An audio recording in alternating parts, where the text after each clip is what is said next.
it is time for something good. Some Marching 100 celebration, even outside of football season. Jarvis Rittman, as well as family and friends, sharing these photos to celebrating Ricky Brown.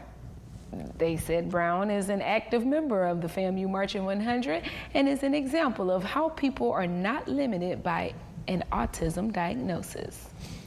All right, stay with us. We'll be right back.